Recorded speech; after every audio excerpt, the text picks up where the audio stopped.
Previously on Worthy TV. I just back off here. This is awkward. One arcade fighting me. I see that. All low. Even if I held the rope higher, she died. You weren't in the most ideal position to take the fight. The angle you could be fighting this from is always about trying to make sure that they're in the open and then you swing them, right? So if I just play here, I catch and I can fall off and then I can go back into it if I want, right? Because I still have my wall. You still have your wall. Nay. Anytime a fight's awkward for you, just be like, was there a better place to stand there? You're probably not a good bowler. Maybe you are, I don't know. But you know in bowling, how they have bumpers on the side? Yeah. If you're a beginner bowler, do you feel more confident on an alley that has no bumpers or more bumpers or actual bumpers on it? The actual blow-up things they put up for the kids. Yeah, you're basically, when you are playing around the wall, you're playing bowling with bumpers. You're almost guaranteed to get some form of value out of it, whether that means you're falling off the angle and living to fight another day, or you're peeking out of it properly, getting a perfect headshot on the person. There's something that's going to happen. You're going to hit pins. How many pins you knock down, it's either going to be a strike, or it's going to be like, hey, you know, I got some good damage and I fell off in that situation. So playing around the walls is kind of like playing with bumpers. You do this a few times. I don't have it. I'm not anywhere near my escape route.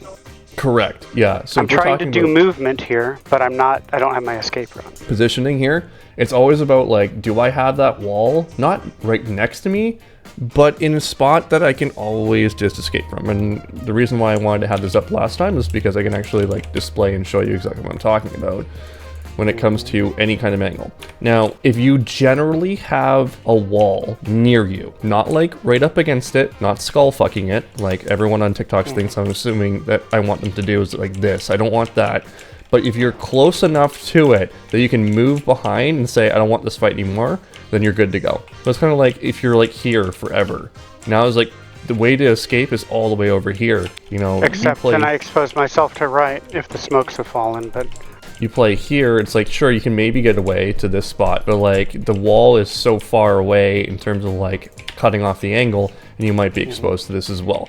But this here, you can pick and choose that tight angle and fight off of it, and then decide if you don't want to fight off it, then switch to this angle if you want, right? Yeah. Switch to this angle over here. Shallow, shallow, shallow. Shallow here, right? So you can play in and around this spot a little bit more easier. But see how long you spend out here in the open. It's like in your mind, your old coach is saying, oh, vary up your movement. So let's go double left, double right, you know, and you're overcomplicating it. Whereas all you got to do is sit, you know, back and forth, peek in and out from this wall sort of thing, right? Just remember, this is an on angle, and how we treat on angles is important. We treat on angles by peeking in and out from the angle. And you're just peeking for information. It's like, okay, there's one there, perfect. I'm just going to go like this. And now the smoke is up. Now I can fight it here if I want, right? I can be like this. Oh, here, fight off. Oh, they're pushing me. No problem. Throw this here. Are you sick and tired of being stuck in the same rank? Check out Premium Coaching for a new perspective on how to rank up. Premium Coaching includes 4 VOD reviews, 4 mental toughness sessions, a personal training program customized to you, and one-on-one nutrition consultations. Join today. It's your time for a change. So it's just like looking at how you're moving back and forth in this exposed angle. Like, we're not spending enough time on this angle, just peeking in and out from the common spot, which causes problems for you. Yeah, and we talked about this one too. It's just like, okay, so we're flashing this line here, but then... But we're exposed to the left. Correct, yeah. So if we just mimic this the way it looks, you peek the flash line, right? And then on top of that, you're not really with your team. So this is the line that you should be looking at while this line is completely blinded. So this is the only threat for you. Then after that, you can deal with this by going through this way if you really want to. Right? Okay, and so here's the thing. And the value of utility perhaps may be a little misrepresented in my mind in terms of the actual value. Like here, I don't want to waste the blind because if I look at drop, then I don't get any kills from the blind people. I look at drop, there's somebody there, I either fight them or unpeak them, and then the flash only protected me briefly, and now I'm out here and exposed to someone swinging out from under sight, and they're no longer blind, and I don't have a blind.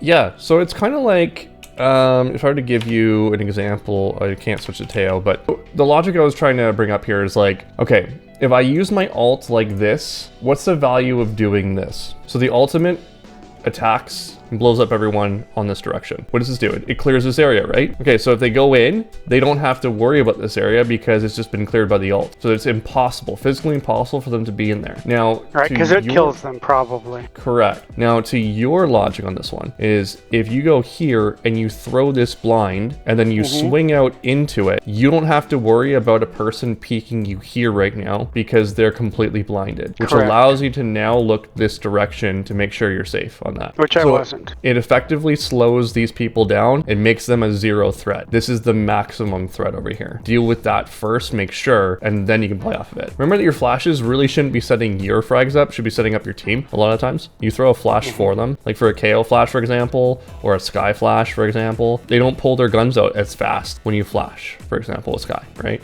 The reason is because the flash is supposed to set someone else up for that frag. Right. So your blind here is just basically taking away this threat for a little while you clear everything else out. That would be the mental behind it. I like the idea, the initiative of this, because this is like a more of a macro thing, and like I don't need you thinking about this kind of shit right now. I just need you to fucking take fights and, you know, win the fights. But this is like just for you, for your own micro. If you flash this is a non-threat. This is the only thing you need to worry about right now, unless they're already out on site. Now you can also say in retrospect, you know, you can eliminate this angle altogether by throwing a smoke there, then flash that, then you're able to peek off that flash. Because there's not going to be someone through that smoke at that point. Yes, I'm chat. Okay. Sorry. Pushing B. I love all this. This is all really good. So what I like about this is that any smoke that you throw is going to be deterring. I love this one too because they have to use utility, which they did. So they're dumping utility in this area and less utility when they come into the bomb site. So this is all really good stuff. I'm up anyway now. Everything that you did here is really good. Like, really good. The positioning is fantastic. They're not going to be ready for this kind of a peek out. The only thing is that you're just a little low in your crosshair placement. If you're a little higher, right. I think you clean this clove. Because everything that you did here was solid. Spike Solid. Even the peek back into the smoke, solid. down B. So this is where you could blind if you wanted to play aggressive on this.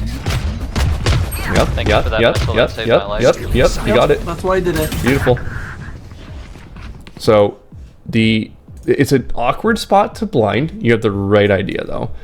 But blinding as much of this area is important, right? So if you were to blind this much area, it's great because in the bigger picture of things, Reyna's coming over this way. So if we can cover this line for Reyna, it makes their life easier. So it's a blind for Reyna again, One enemy right? remaining. Now if you blind that spot, this is your threat, so you would be crosshair placing this area. Okay, just so you can see the visual. Yes. Okay. You'd be blinding this part and crosshair placing this part. Okay. And I blinded right as the smoke was fading. Let's go. So I guess I could have waited a second to swing. Yeah, I mean, it's nitpicking at this point. Like, every action that you did was okay. correct, which is really good to see.